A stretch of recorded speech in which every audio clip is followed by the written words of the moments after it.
To better your best and your world, you need to dig deep and grow.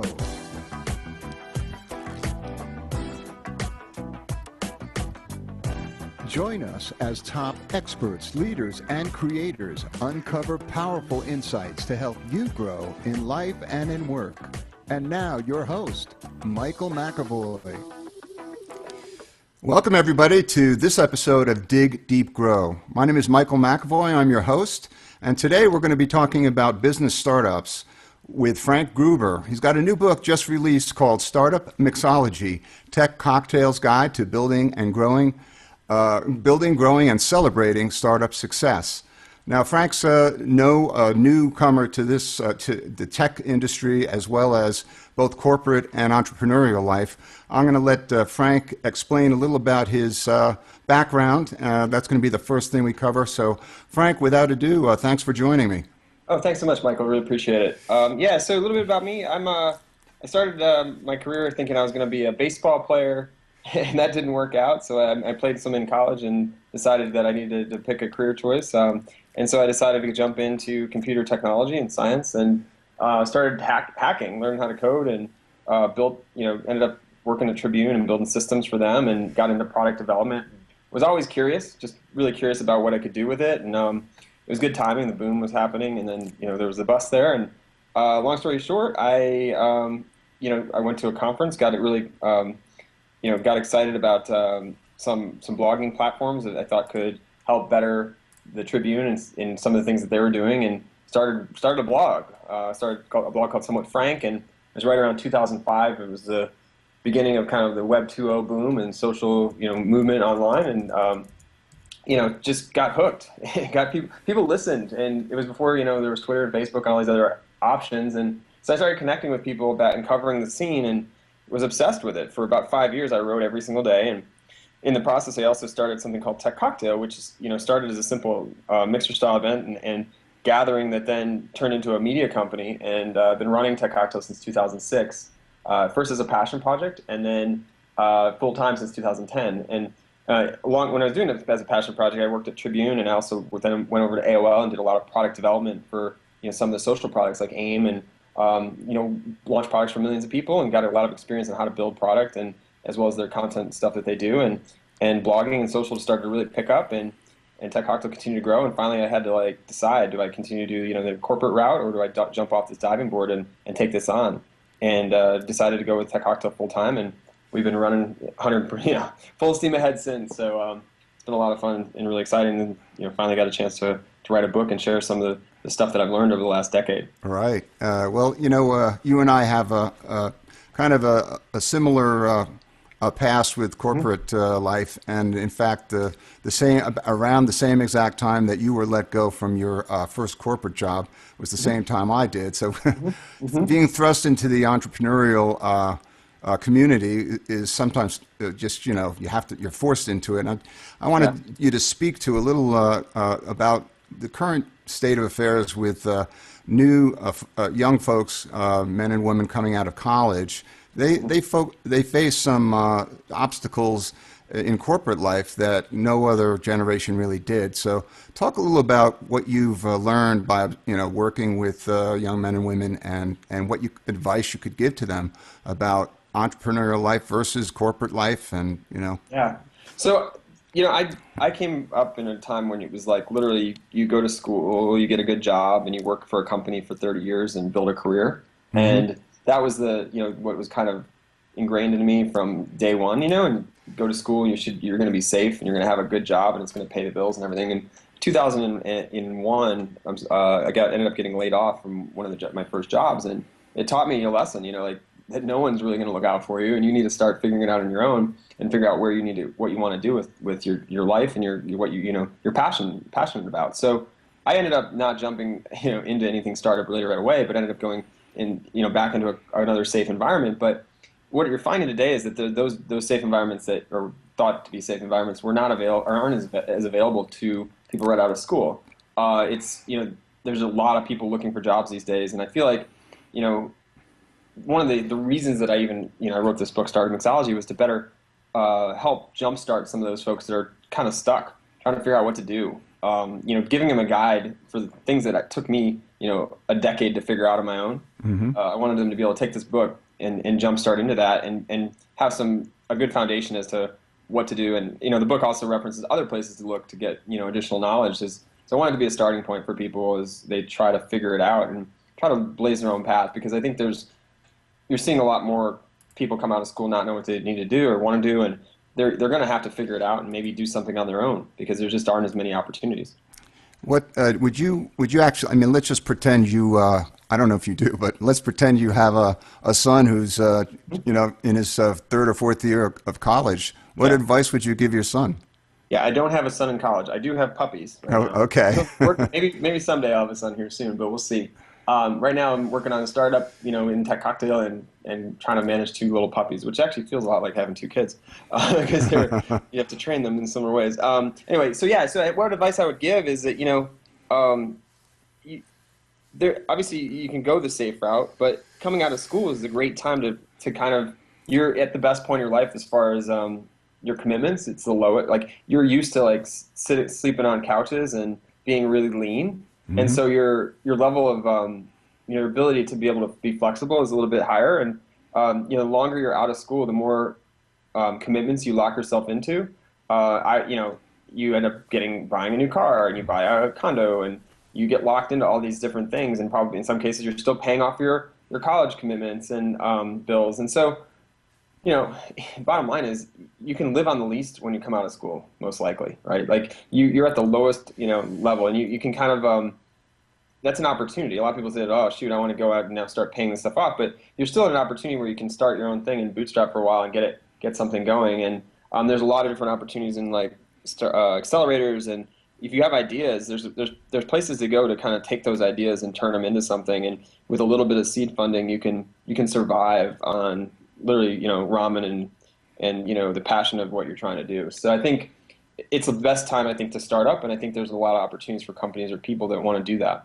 Yeah, having 40 years ahead of you is always a good is a good Yeah. thing when you want to Well, take and you some know risks. what? It's that thing where you really don't learn until you do it, right? I Hmm. mean, you can talk about it all you want, but the minute you dive in and you start figuring it out yourself, you come across the problems that you might not be able to think about ahead, and you figure it out. I mean, it's simple trial and error at a certain point, but and the ones that you make mistakes on are the ones that you remember, right? Like if you're not making mistakes, you're not learning anything. You're just, I mean, obviously it's not great to make mistakes, but those are opportunities to continue to learn as you go. And I've made a lot of mistakes, and some Uh, are in the book. yeah, I'm Some, sure you'll share a couple of those yeah, today. But let's move toward the book now. First, I'll ask. This is your first book, yeah. so why don't you say a little about your experience with regards to, hey, what was it like? Was it a surprise when you finally got into the process, or is it what you expected? Yeah, so I've been, it's kind of a life dream to kind of write a book. My parents, I got four parents. Lucky to have four parents, and they all are really supportive. And three out of four are English professors at some level, right? So because of that, as a kid, I was, oftentimes had to write a lot, and they, at a certain point, they're like, you need to write a journal entry in like a paper journal every single day, like write a page before we let you go out and play. And at the time, it was like, oh shoot, as a kid, you don't want to do that. Hmm. But hindsight, I'm thankful because it put me in a position where I could write. I knew how to write. I learned how to write by repetition, Hmm. and it wasn't like I was writing anything crazy. It's just like almost like a morning pages kind of brain dump of things that I was up to. And it's funny if you fast forward, that is actually in some cases what a personal blog is, right? So Yep. I was doing it on paper, back in the day, and it's turned into a passion of mine later. And then, that ability to be able to do that had turned into, well, I'd love to write, books someday. And, back in the day, I used to start did comic books with my brother, and I used to do comic books, and then we started writing other types of books, and then ultimately, yeah, it's always been on my bucket list to do. So the process, though, it took me about 8 years to get the book deal that I wanted to do. And so, it started out with I was doing some other books about Web 2.0, and those didn't come to fruition. Wasn't the right timing. And then this book, I pitched an idea similar to it, 4 years ago to the same publisher, and it didn't work out. It wasn't the right time. It wasn't the right formula for what the book should be. And then finally, they came back to me actually about a year and a half ago, and said, "Hey, why do we not have a book with you yet?" And I was like, I don't know. I've been talking to you for a while." So, so we decided, like, well, let's figure it out. And so I pulled the old pitch that I had a few years back and redid it in a way that made a lot more sense to me, and I was really more passionate about. And so, the process, though, once that happened, I mean, that's, I got the deal in August last year. Started, thinking about it, but didn't really take action because of the regular day to day of what we do. Like, our company is a media company, and a publication, and we do a lot of content. We do a lot of events around the country, and I was part of a lot of those events, and I do a lot of business development. We're still a startup of 13, so I do wear a lot of hats. Hmm. And so because of that, I couldn't drop everything and just start writing a book. And so we had our big, tour that leads up to this big conference. We circle the globe trying to find the hottest companies, and they come together at this Celebrate conference in October in Vegas. And so I basically could not really focus on writing the book until after that happened, the end of October.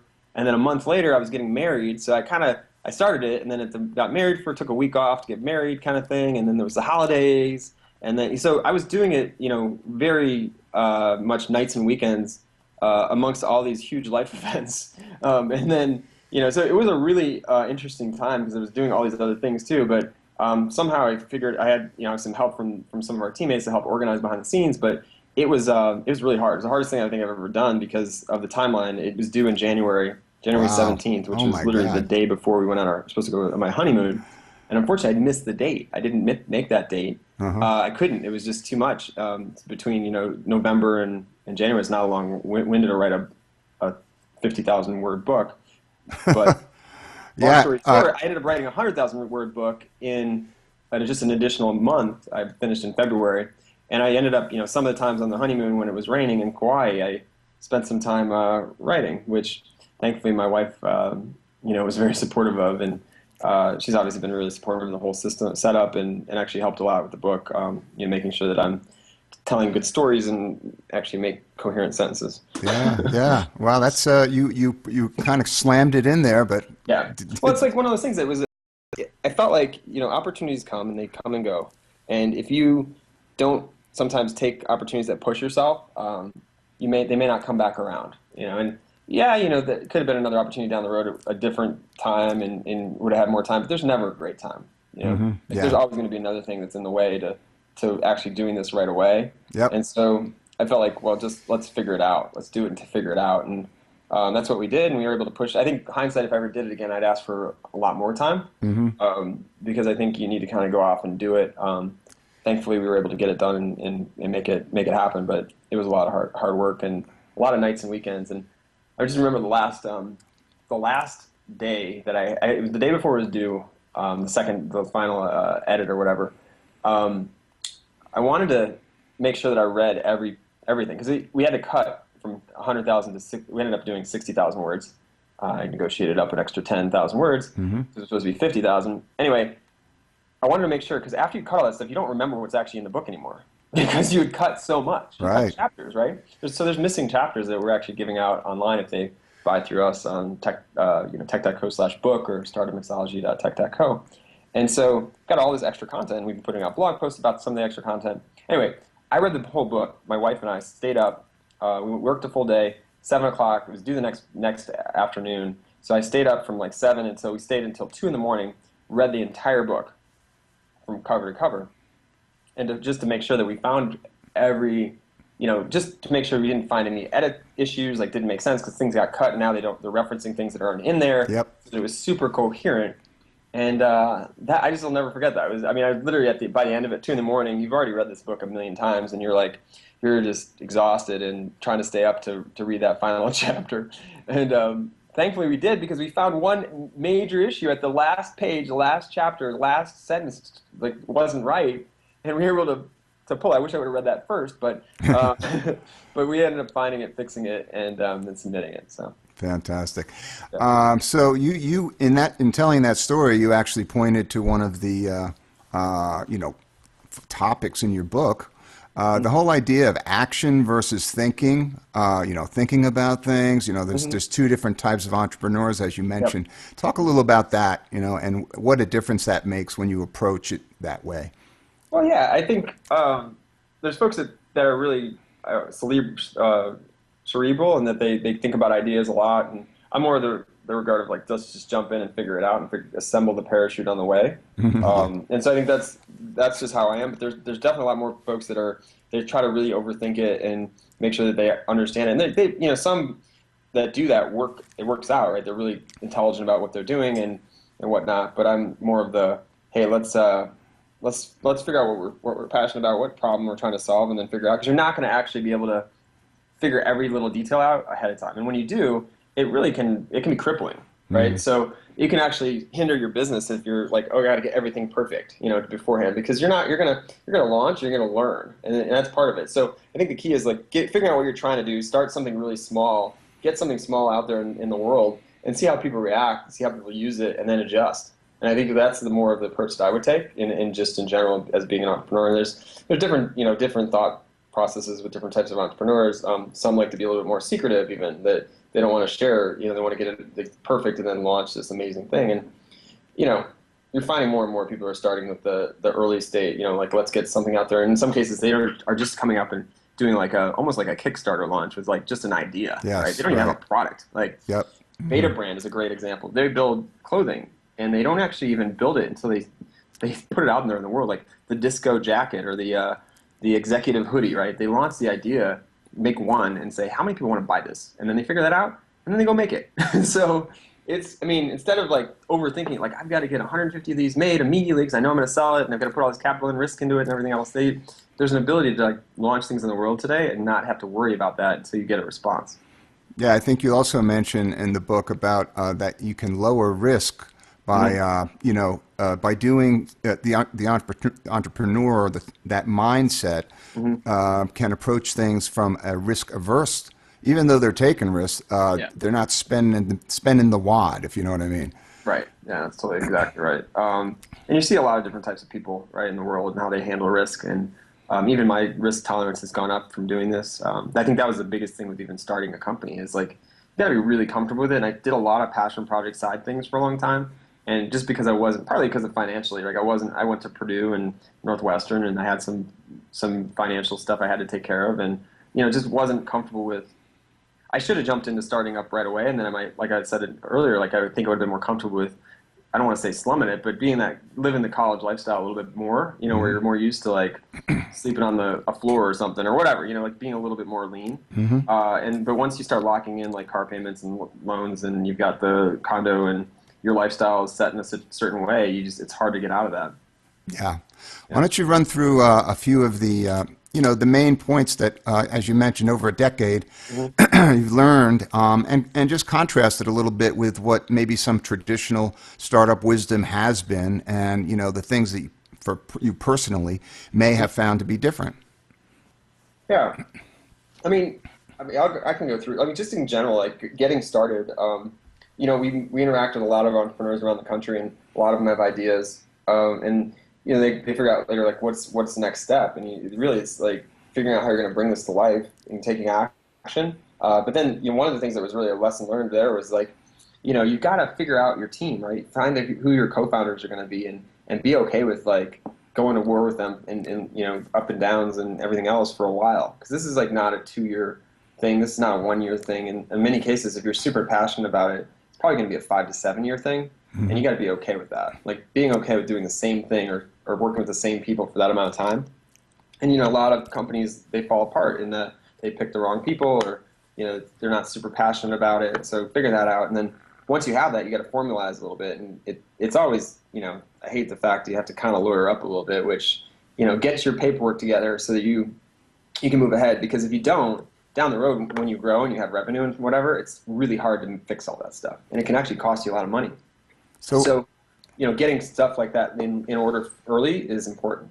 And so accountants and lawyers are, those are important to get those folks that are going to be on your side to kind of formalize what you're doing and make sure that everything's above board before you try to build it out. Because if you don't get it right with your co-founders and stuff and get in an agreement, things change over time, and maybe they don't want to have the same agreement that you talked about. Once you've built it, right? Maybe they want to change it. And now you've got a problem.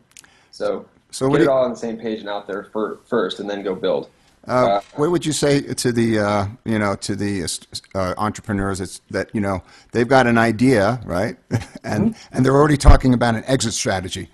Yeah, I mean, it's not a bad thing to think through the path. I don't want to say strategy like that is a bad thing. I don't think it's the best way to start. You definitely want to think about where you want to go and what you want to be as a vision. But building the exit is not always the best option, right? Like I'd rather see startup founders be passionate about an idea so much to actually bring something amazing into the world versus looking for an exit and filling up their pocketbook, right? So I think that's the difference, and because at the end of the day, that'll come out, and it's not going to work, right? And it's people can see through that, and Yep. so there have been some successful companies that way, but it's not the best, in my opinion, the best way to do it.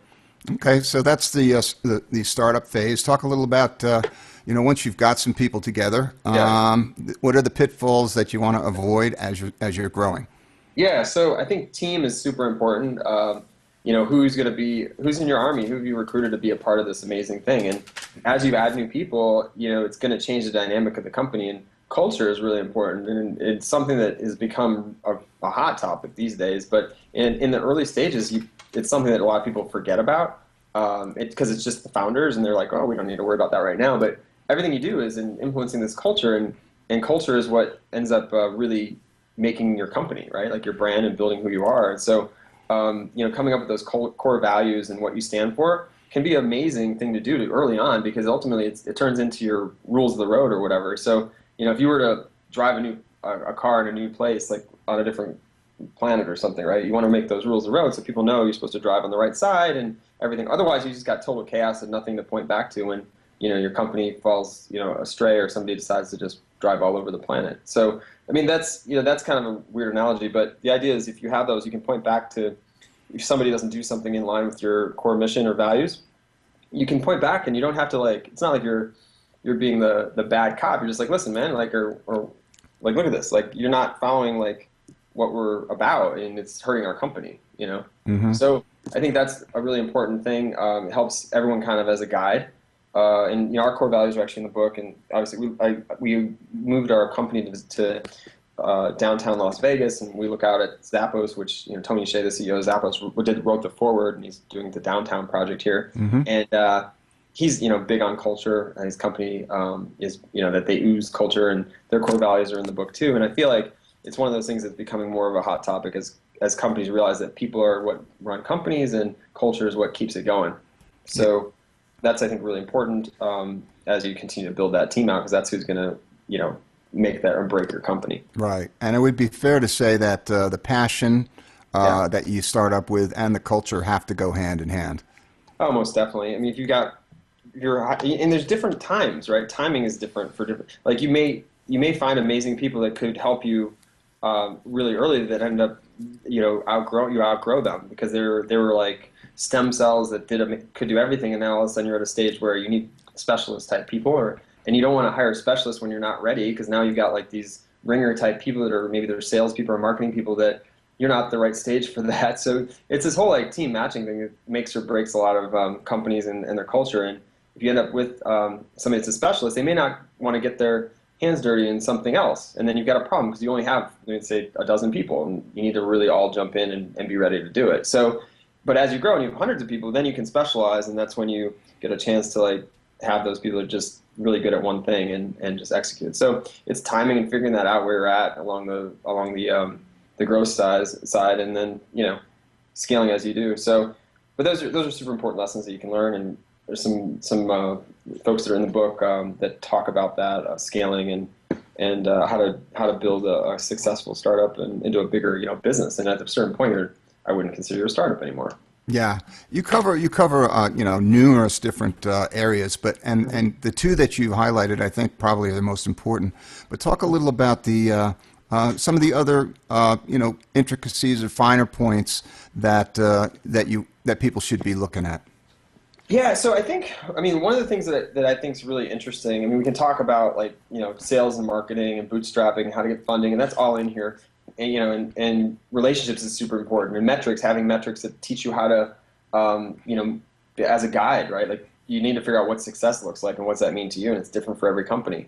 But the thing that runs across all these elements is there's two things. So you know, there's things that people need to understand that are going to happen, like the harsh realities of what's going to happen, that you need to kind of be ready for. There's a lot of glamorization today about, companies and being, I'm the next billionaire or whatever. But, in a lot of cases, you hear about the ninth or seventh to ninth year of that company and not the first seven, Hmm. which were horrible. And were like a roller coaster. And you don't hear about that because that's not what people want to hear about. They want to hear about success, right? So we, in the book, I try to shine a light on the fact that you're going to have hard times, and it's going to be an up and down roller coaster every single day, and you need to be ready for that. In a lot of cases, folks may not be because it's been glamorized, and we've seen people actually take it to the extreme and attach their company to themselves, and that's when it goes really bad, right? You've seen some suicides, you've seen other things that are not pretty, and I want people to be ready for that and understand that that's, the startup is not, you're an individual and you're building a thing together, and be ready for the harsh realities. And the way that you can get out of that, and the other part that I want to talk about is through what I call celebration. And it's not just clinking glasses, even though, we are Tech Cocktail and we do like to have some fun. It's not about that. It's about building motivational events, things that can help propel you. So celebratory events as a motivational tool is kind of the way that I put it. And you can do that in every single element. On the sales side, you can install a sales bell, and it's crazy what a little thing like that could do to your sales team as far as motivation. And when you've actually sold something, ring that bell. I mean, everyone on the team is going to see that and realize, wow, we're making progress. Helps morale, helps the person that's selling, makes them feel good. And then also, who doesn't want to ring a freaking sales bell, right? I would love to, even if I don't sell stuff, right? Right, So you're going to help. exactly. You're going to all pitch in because that's how you build a company, and everyone's got to feel, in and part of it. And so that's just one example, but you can do other things like that as you continue to go, and you're going to hit those slumps, and you want to push through. And so creating these events, almost like as a person, like you sometimes, you put those like carrots out there, like, oh, we get through all this, I'm going to go on vacation to blah blah blah and take a break, right? Well, similar with celebration, right? Think about that as like your carrot. Like we're going to present those so that your team and you continue to pull out and push ahead.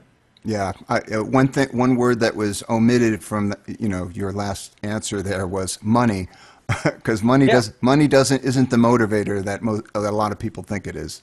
No, it isn't, right. And we do talk about money. It's part five of the book. There's a chapter on funding and bootstrapping, and we bootstrapped for 7 years, and it was really hard. And for 3.5 of it was passion project, and the last couple were part of basically us hustling our butts off. And there were times we couldn't pay our rent. We had to really downsize what our lifestyle was like, and just hustle our brains off to get us going. At a certain point, there were points where we had to pull out credit cards and pull out personal savings to the point where we had to like keep things going. And once you start bringing on employees in your bootstrap, that's when it gets scary. And I'm thankful for the ability to my partner and I were able to get through that, but also the employees that were able to pull on.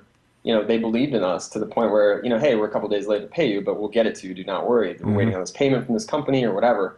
I have a lot of respect for the folks that joined us early, and I'm sure there's companies all over the country that have that same story. So that's important. And then once you actually get to the point where you do take funding, and it's not the right answer for everyone, you got a cash flow positive business, which we did. But it was one of the things we wanted to continue to accelerate. Every situation is a little different, but then it changes the game a little bit, and you've got a little bit of now you've got a group of people you're working with that's part of your company, and but you still got to be lean, right? You raise a couple $1,000,000 or whatever, it's still you didn't win the lottery. Exactly. So that's when the work actually starts. Exactly. Yeah. So I'm going to ask you about investing in startups in just a moment, Yeah. but as you were sitting down and writing the book, who did you see as the ideal reader, the person who you were really trying to help with the book? Yeah, so it's basically anybody with an idea. We get a lot, I meet a lot of entrepreneurial-minded people who are working at big companies that have ideas. Everyone has ideas, right? Hmm. And so I wanted to be able to take that and say, okay, you have an idea that you wanted to do someday, but maybe you can do it now and start kind of building that out. It doesn't have to be full-time. You can start as a passion project. A lot of things do. But hopefully this guide guides you and leads you in the right direction, because there wasn't a book like this when I started. I had to like read a lot of different books, and there's some great ones out there. But there was nothing that was comprehensive that was able to kind of walk me through the different things and talk about some of the people that are involved. So I'm getting an education not just on like how to do it, but also some of the key players, and there's a lot that aren't in the book that are key players too, because I couldn't literally make a directory of key players, but and organizations, but it hopefully will help people guide themselves through the ins and outs of the industry, and will help bring them to a level that they can actually jump in and start something. I mean, so it's those people that are sitting on the sidelines thinking about it. There's also people that are in it right now that they can learn some of the lessons from these other companies, and then there's people that are in organizations like big companies. I worked in a corporate environment for a long time. Trying to innovate in a company is freaking really hard. And so even launching products is hard. It takes a couple of years sometimes, and where I was to launch a new product or idea. And so being able to take some of the lessons from these startups and take that fast moving kind of process and apply it to your internal stuff as an entrepreneur could be really helpful. So I'm literally it's a little bit of a gamut, but it runs a gamut. But it's people that have ideas that want to try to birth them, and they can do it both as a new company or internally. Yeah. Now, there's probably one or two sections in the book where you could say, I wish somebody else had written this. I never found that. I had to learn that myself. What's one idea in the book that's like that?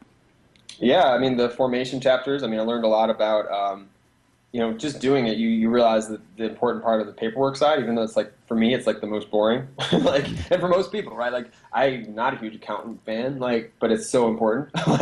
And so I learned a lot in that regard, and then also just picking co-founders, and I made some decisions early on with some other companies that I started, and the company's not around anymore partly because of that. The ideas were good, but it's not always about the idea. It's about the team, and the people, and the execution. And so I think I'd pinpoint that. And then there's just a lot of really great lessons in the harsh realities, and some of the celebratory things that people do at their companies. There were good ideas that could be applied to your company immediately, right, to kind of keep people motivated.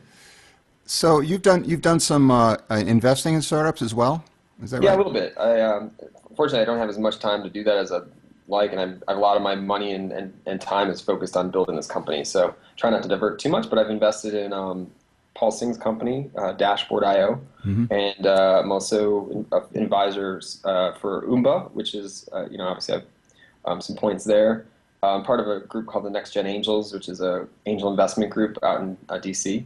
And they're really active. They fund a company a month at least. I haven't been able to jump into as many lately, just because of time. I just haven't had a chance to vet companies, and we get a lot of we see a lot of deals too. But I also just it's not totally out there yet. It's in the book, obviously, that I'm part of this fund in DC called the Crystal Tech Fund, which is out of Crystal City, and it's led by Paul Singh, who I mentioned I invested in his company. So that company manages. So been involved, continue to be. I'll probably in the future be more involved, but it's hard to run a company and be an investor at the same time. Yeah. So yeah. So it's one of those things that it might be jumping in and doing more stuff later on in my life, but right now I'm trying to really build Tech Cocktail and continue to execute on a mission of getting helping startup founders and better tell the story in these different places all across the country and soon to be world. And that's been my mission for almost a decade. And so now it's like I want to keep scaling that now that we've taken some funding, and I want to realize what the mission should be, bring it to life. Yeah. Well, the reason I asked you about that is because I know that you've sat on the other side of the table to a lot of pitches, and you're writing a book about trying to give people some advice. So, what are some of the blunders or the things that you've witnessed? Maybe a common one when people try to pitch. What is it like? Oh no, don't do that. Yeah, I mean, so actually, it's more about relationships and how to manage people is what I find is like so. First off, we go around the country. One of the biggest things that I see is that companies are not great at telling their own story, and so you have to think about it from like let's say I'm an investor and I don't have a lot of time. I see a million pitches a day. And a million, but a lot of pitches, right? And so, what are you going to do to get it to speak to me on my level and from my lens, right? Like that, so to make me care about what you're up to. And a lot of startup founders don't do that. They just rattle off what they do, and you're supposed to care so much about it. And you're really busy, and you're getting bombarded with a lot of pitches. So I think that being able to tell your story and relate it with context to why I would care is super important.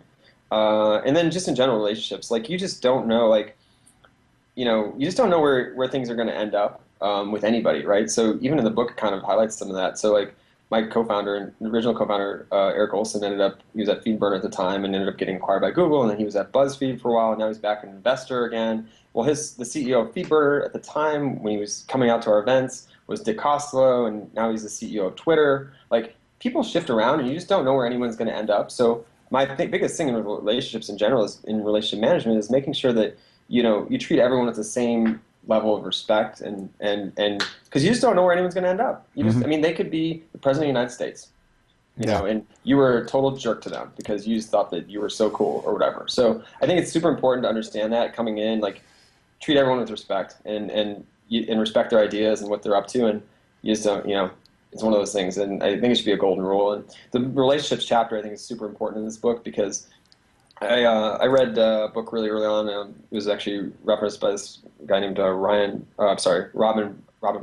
Bradbury. He gave it to me. He said, "Listen, you should read this book." And it was Dale Carnegie's, How to Win Friends and Influence People. And it's been out there for years, right? Almost 100 years old book. But the lessons in it are dead on, like on how to manage, relationships and how to meet people and treat people. And one of the things is really look at things from other people's lenses. Like, try to put your head on their shoulders and think, why would they care about me? And because ultimately most people care about one thing, and that's themselves. Yeah. So, think about it from that perspective, and you're going to get a lot further in life. I'm going to give you one follow-up on that before we close, and that is you mentioned twice, you have to put yourself in the shoes of the person who you're talking to. So specifically when you're presenting a pitch, what are the things that are you thinking about? Is it relationship or is it about numbers? What do you care about as an investor or as a VC? Yeah. Well, you got to do research on the person you're talking to, right? So look at their portfolio. There's so much data out there now about investors. Like, if you're going to talk to an investor, you can find out what they've invested in, and you can understand like what they like based on that. Like, do some research. Don't go in blind. Like, you need to figure out this person and what makes them tick, because ultimately you'll realize before you even talk to them if this is something they like. I mean, it's in most cases you can figure it out based on what they've invested in, what they're talking about, maybe on their blog, what they're tweeting about, what they're posting out there. And the other thing, and a lot of times it sounds bad, but a lot of investors like to invest in people that they think they'd like to grab a beer with, kind of thing. So it's one of those things that you kind of need to figure it out, like who would be the perfect ideal investor for me based on what their likes and dislikes are, where they're already putting their money, and how they're doing it, and then go from that direction. So, I don't know if that totally answers your question, but I feel like a lot of people go in blind and don't have any idea about who they're talking to, and they blow it because they don't even take the time to freaking do some research and figure out what this person cares about. Yeah, and I think also that by doing some of that research, you hook up with the people who are more likely to be to like you, and you like them. Not everybody is meant to work together. So So don't chase the ones that aren't going to make any sense just because they're really high profile and everyone's talking about it. Go after the folks that you think this will resonate with and will be your allies. And a lot of times, it's not easy to find, but there's tools now. Like back in the day, 10 years ago, there weren't these tools. You had to go to a classic VC, and now there's AngelList and some other sites like it that are out there that are helping people find investors, and connect. And then now that there's something coming out soon, the Jobs Act is going to enable crowdfunding. So there's going to be a lot more early stage capital out there with people that are investing, instead of investing in their 401ks, they're investing in startups, and the private market is really going to take off. Right. So I think that there's an opportunity for people to get early stage funding. I think there's going to be an interesting opportunity, obviously, for more investment early and then continue along the way. But you're going to have to do your research. Frank Gruber, thank you for joining me. The book is Startup Mixology, Tech Cocktails Guide to Building, Growing, and Celebrating Startup Success. Just out this week. Frank, where can people go? Obviously Amazon, but where can they get some more information? You mentioned there were other chapters. Where do they go for that? Yeah, sure. So it's on Amazon, Barnes & Noble, pretty much any place you buy a book, you can find it. If you can even go to your independent local bookstore and ask them for it, and they'll probably have it. If they don't, have them order it. It definitely needs to be around. But the idea of getting it through us, you can actually get additional content. So if you go to startupmixology.tech.co, you can buy it through us. We'll send it to you. Plus, you'll basically get on our list to be able to get all the lost chapters, which there's a lot. Like as I mentioned, I overwrote the book. There's a lot of extra content. There'll also be some extra videos and other surprises that you'll get along the way. And from that way, you've got now an interaction or an opportunity to interact with us ongoing. And so, yeah, I think that's a good way to do it. But if you like Kindle and you want to get it on your Kindle or iBooks, you can do that too. Okay, so if you're not live with us, you can visit our website at Dig Deep Grow to listen to the episode. Also, it'll be on iTunes, so you'll be able to get the links that Frank just mentioned on the show notes.